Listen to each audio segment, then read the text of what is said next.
ಆಕಾಶವಾಣಿ ಪ್ರದೇಶ ಸಮಾಚಾರ ಓದುತ್ತಿರುವವರು ಶಿಲ್ಪಾ ಹೆಚ್ಎಂ. ಮುಖ್ಯಾಂಶಗಳು. ರಾಷ್ಟ್ರಪತಿ ದ್ರೌಪದಿ ಮುರ್ಮು ಇಂದು ಬೆಂಗಳೂರಿಗೆ ಆಗಮನ. ನಗರದಲ್ಲಿ ಬಿಗಿ ಭದ್ರತೆ. ವಿಧಾನಸಭಾ ಉಪಚುನಾವಣೆ. ದಾವಣಗೆರೆ ದಕ್ಷಿಣ ಹಾಗೂ ಬಾಗಲಕೋಟೆಯಲ್ಲಿ ವಿವಿಧ ರಾಜಕೀಯ ಪಕ್ಷಗಳಿಂದ ಬಿರುಸಿನ ಪ್ರಚಾರ. ಗ್ಯಾಸ್ ಸಿಲಿಂಡರ್ ಕೊರತೆ ಹಿನ್ನೆಲೆ ರಾಜ್ಯದಲ್ಲಿ ವಿದ್ಯುತ್ ಬಳಕೆ ಪ್ರಮಾಣ 10% ಏರಿಕೆ. ಉಪಮುಖ್ಯಮಂತ್ರಿ ಡಿಕೆ ಶಿವಕುಮಾರ್. ಬೆಂಗಳೂರಿನ ಸಂಪಂಗಿ ಕೆರೆ ಶಕ್ತಿಪೀಠದಲ್ಲಿ ನೆರವೇರಿದ ದ್ರೌಪದಿ ದೇವಿ ಹಸಿ ಕರಗ ಶಕ್ತ್ಯೋತ್ಸವ. ಸಾವಿರಾರು ಭಕ್ತರು ಭಾಗಿ. ಮಡಿಕೇರಿಯಲ್ಲಿ ಇಂದು ಜನರಲ್ ತಿಮ್ಮಯ್ಯ ಅವರ 120ನೇ ಜಯಂತಿ ಆಚರಣೆ.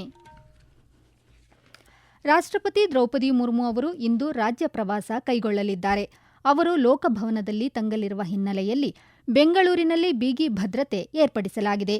ನಾಳೆ ತುಮಕೂರಿನ ಸಿದ್ದಗಂಗಾ ಮಠದಲ್ಲಿ ನಡೆಯಲಿರುವ ಶಿವಕುಮಾರ ಸ್ವಾಮೀಜಿಗಳ 119ನೇ ಜಯಂತಿ ಸಮಾರಂಭದಲ್ಲಿ ಪಾಲ್ಗೊಳ್ಳಲಿದ್ದಾರೆ.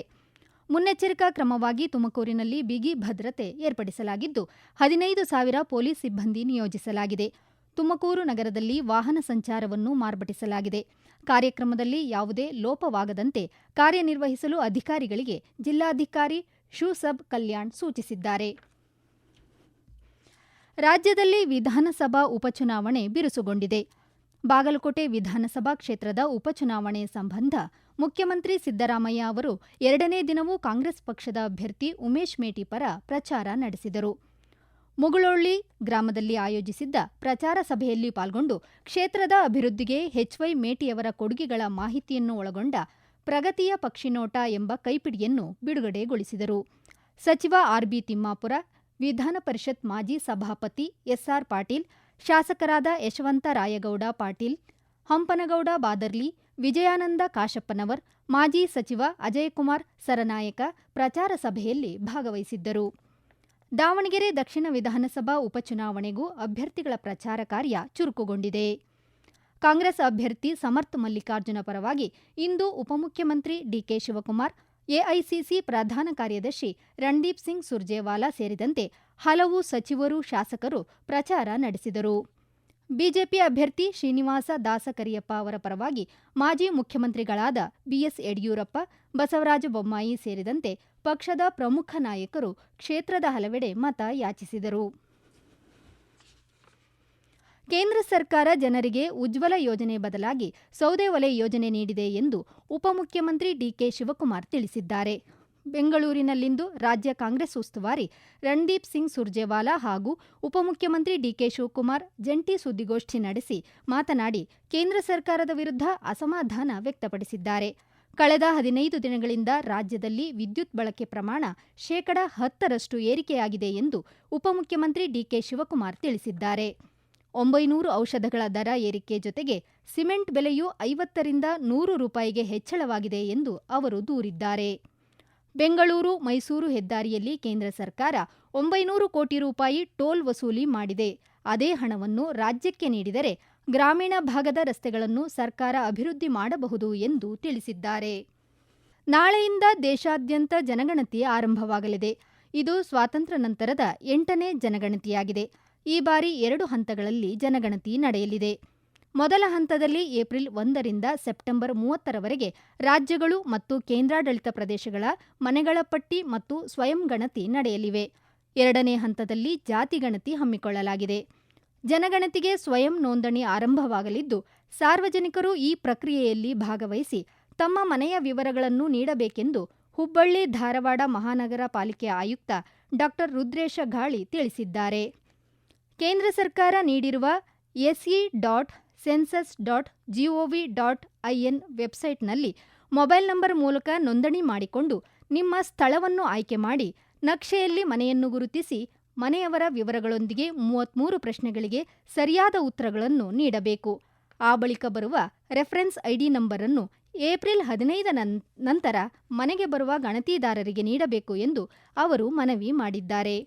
ಗಣತಿ 2 ಫೇಸಲ್ಲಿ ಆಗುತ್ತೆ. ಮೊದಲನೇ ಫೇಸು ಹೌಸ್ ಲಿಸ್ಟಿಂಗ್, ಎರಡನೇ ಫೇಸು ಪಾಪ್ಯುಲೇಷನ್ ಎನ್ಯುಮರೇಷನ್. ಮೊದಲನೇ ಫೇಸಲ್ಲಿ ಏಪ್ರಿಲ್ 1 ಇಂದ ಮೇ 15 ವರೆಗೆ ನಡೆಯುತ್ತೆ. ಇದರಲ್ಲಿ ಏಪ್ರಿಲ್ 1 ರಿಂದ ಏಪ್ರಿಲ್ 15 ವರೆಗೆ ಸಾರ್ವಜನಿಕರು ಸ್ವಯಂ ಗಣತಿಯನ್ನು ತಾವು ಮಾಡ್ಕೋಬೇಕಾಗುತ್ತೆ. ಅವರ ಮೊಬೈಲ್ ಆ್ಯಪು, ಅವರ ಮೊಬೈಲಲ್ಲಿ ಮೊಬೈಲ್ ನಂಬರು ಮತ್ತು OTP ಮುಖಾಂತರ ಲಾಗಿನ್ ಆಗಿ 33 ಸರಳ ಪ್ರಶ್ನೆಗಳಿವೆ. ಆ ಸರಳ ಪ್ರಶ್ನೆಗಳಿಗೆ ಉತ್ತರವನ್ನು ಹಾಕಿ ಅವರು ಅಪ್ಲೋಡ್ ಮಾಡಬೇಕು. ಅದಾದಮೇಲೆ ಸ್ವಯಂ ಗಣತಿದಾರರ ಒಂದು ID ನಂಬರ್ ಕ್ರಿಯೇಟ್ ಆಗುತ್ತೆ. ID ನಂಬರನ್ನು ನಮ್ಮ ಗಣತಿದಾರ ತಮ್ಮ ಮನೆಗೆ ಬಂದಾಗ ತಾವು ಶೇರ್ ಮಾಡಿದಲ್ಲಿ ತಮ್ಮ ಮನೆಯ ಗಣತಿ ಮುಕ್ತಾಯವಾಗ್ತದೆ. ಪ್ರದೇಶ ಸಮಾಚಾರ ಕೇಳುತ್ತಿದ್ದೀರಿ. ನಮ್ಮ ಎಲ್ಲಾ ರಾಷ್ಟ್ರೀಯ ವಾರ್ತೆಗಳು ಹಾಗೂ ಪ್ರದೇಶ ಸಮಾಚಾರ ಈಗ ಆಕಾಶವಾಣಿ ನ್ಯೂಸ್ ಕನ್ನಡ ಯೂಟ್ಯೂಬ್ ಚಾನೆಲ್ನಲ್ಲಿ ಲಭ್ಯ. ನಮ್ಮ ಎಕ್ಸ್ ಖಾತೆ ಮತ್ತು ಇನ್ಸ್ಟಾಗ್ರಾಂ ಖಾತೆ ಆಕಾಶವಾಣಿ ನ್ಯೂಸ್ ಕನ್ನಡ. ಹೆಚ್ಚಿನ ಮಾಹಿತಿಗಾಗಿ ನಮ್ಮ ಫೇಸ್ಬುಕ್ ಖಾತೆ ಆಕಾಶವಾಣಿ ವಾರ್ತೆ ಕನ್ನಡವನ್ನು ಅನುಸರಿಸಿ. ಮಾಹಿತಿಯ ಹೂರಣ ವಾರದ ಕಾರ್ಯಕ್ರಮ ಪ್ರಚಲಿತ ವಿದ್ಯಮಾನ ಪ್ರತಿ ಬುಧವಾರ 9:15ಕ್ಕೆ. ಬೆಂಗಳೂರಿನಲ್ಲಿ ನಾಳೆ ಕರಗ ಶಕ್ತ್ಯೋತ್ಸವ ಅದ್ಧೂರಿಯಾಗಿ ನಡೆಯಲಿದೆ. ಕರಗ ಮಹೋತ್ಸವದ ಮೊದಲ ಭಾಗವಾಗಿ ಇಂದು ಬೆಂಗಳೂರಿನ ಸಂಪಂಗಿ ಕೆರೆಯ ಶಕ್ತಿಪೀಠದಲ್ಲಿ ಹಸಿ ಕರಗ ಅದ್ಧೂರಿಯಾಗಿ ನಡೆಯಿತು. ನಗರದ ಪ್ರಮುಖ ಬೀದಿಗಳಲ್ಲಿ ಮೆರವಣಿಗೆ ಮೂಲಕ ಹಸಿ ಕರಗವನ್ನು ತಿಗಳರಪೇಟೆಯಲ್ಲಿರುವ ಧರ್ಮರಾಯಸ್ವಾಮಿ ದೇಗುಲಕ್ಕೆ ತರಲಾಯಿತು. ನಾಳೆ ಮಧ್ಯರಾತ್ರಿ 12:30ರಿಂದ ಹೂವಿನ ಕರಗದ ಮೆರವಣಿಗೆ ನಗರದ ಪ್ರಮುಖ ಬೀದಿಯಲ್ಲಿ ನಡೆಯಲಿದೆ.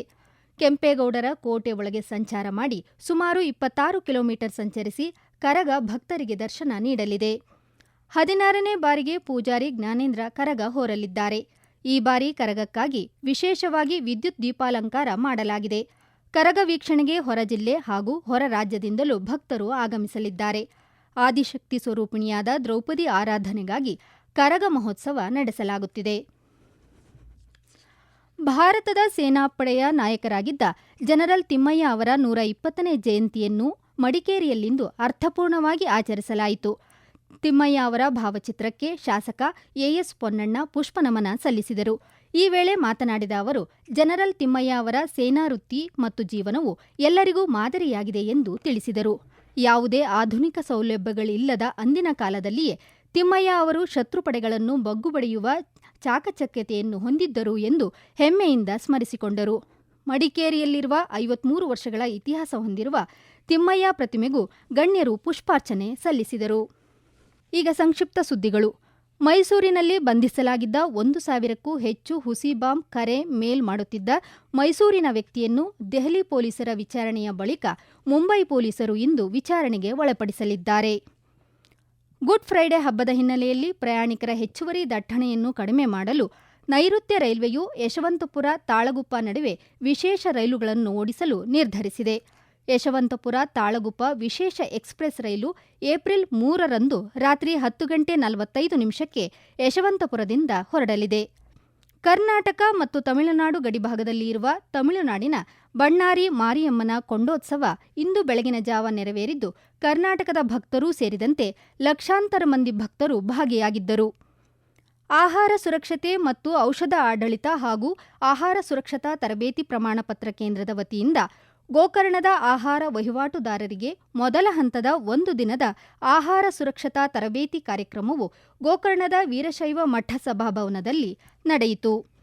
ಯುವಜನರನ್ನು ಮತ್ತೆ ಓದಿನತ್ತ ಆಕರ್ಷಿಸುವ ಕಾರ್ಯವನ್ನು ವಿಕ್ರಮಪುರ ಓದುಗರ ಬಳಗ ಕೈಗೆತ್ತಿಕೊಳ್ಳಬೇಕು ಎಂದು ಕನ್ನಡ ಸಾಹಿತ್ಯ ಪರಿಷತ್ ಯಾದಗಿರಿ ಜಿಲ್ಲಾ ಅಧ್ಯಕ್ಷ ಸಿದ್ದಪ್ಪ ಹೊಟ್ಟಿ ತಿಳಿಸಿದ್ದಾರೆ. ಯಾದಗಿರಿ ಜಿಲ್ಲೆಯ ಸುರಪುರ ತಾಲೂಕಿನ ನಗನೂರು ಗ್ರಾಮದಲ್ಲಿ ಕೃಷಿ ಹೊಂಡದಲ್ಲಿ ಮುಳುಗಿ ಭಾನುವಾರ ಒಂದೇ ಕುಟುಂಬದ 4 ಮಕ್ಕಳು ಸಾವನ್ನಪ್ಪಿದ್ದಾರೆ. ಘಟನೆಗೆ ಸಂಬಂಧಿಸಿದಂತೆ ಜಿಲ್ಲಾ ಉಸ್ತುವಾರಿ ಸಚಿವ ಶರಣಬಸಪ್ಪ ದರ್ಶನಾಪುರ ಹಾಗೂ ಜಿಲ್ಲಾಧಿಕಾರಿ ಹರ್ಷಲ್ ಬೋಯರ್ ಮೃತರ ಮನೆಗೆ ಭೇಟಿ ನೀಡಿ ಕುಟುಂಬ ಸದಸ್ಯರಿಗೆ ಸಾಂತ್ವನ ಹೇಳಿದರು. ಈಗ ಕೊನೆಯಲ್ಲಿ ಮತ್ತೊಮ್ಮೆ ಮುಖ್ಯಾಂಶಗಳು. ರಾಷ್ಟ್ರಪತಿ ದ್ರೌಪದಿ ಮುರ್ಮು ಇಂದು ಬೆಂಗಳೂರಿಗೆ ಆಗಮನ, ನಗರದಲ್ಲಿ ಬಿಗಿ ಭದ್ರತೆ. ವಿಧಾನಸಭಾ ಉಪಚುನಾವಣೆ, ದಾವಣಗೆರೆ ದಕ್ಷಿಣ ಹಾಗೂ ಬಾಗಲಕೋಟೆಯಲ್ಲಿ ವಿವಿಧ ರಾಜಕೀಯ ಪಕ್ಷಗಳಿಂದ ಬಿರುಸಿನ ಪ್ರಚಾರ. ಗ್ಯಾಸ್ ಸಿಲಿಂಡರ್ ಕೊರತೆ ಹಿನ್ನೆಲೆ ರಾಜ್ಯದಲ್ಲಿ ವಿದ್ಯುತ್ ಬಳಕೆ ಪ್ರಮಾಣ 10% ಏರಿಕೆ, ಉಪಮುಖ್ಯಮಂತ್ರಿ ಡಿಕೆ ಶಿವಕುಮಾರ್. ಬೆಂಗಳೂರಿನ ಸಂಪಂಗಿ ಕೆರೆ ಶಕ್ತಿಪೀಠದಲ್ಲಿ ನೆರವೇರಿದ ದ್ರೌಪದಿ ದೇವಿ ಹಸಿ ಕರಗ ಶಕ್ತ್ಯೋತ್ಸವ, ಸಾವಿರಾರು ಭಕ್ತರು ಭಾಗಿ. ಮಡಿಕೇರಿಯಲ್ಲಿ ಇಂದು ಜನರಲ್ ತಿಮ್ಮಯ್ಯ ಅವರ 120ನೇ ಜಯಂತಿ ಆಚರಣೆ.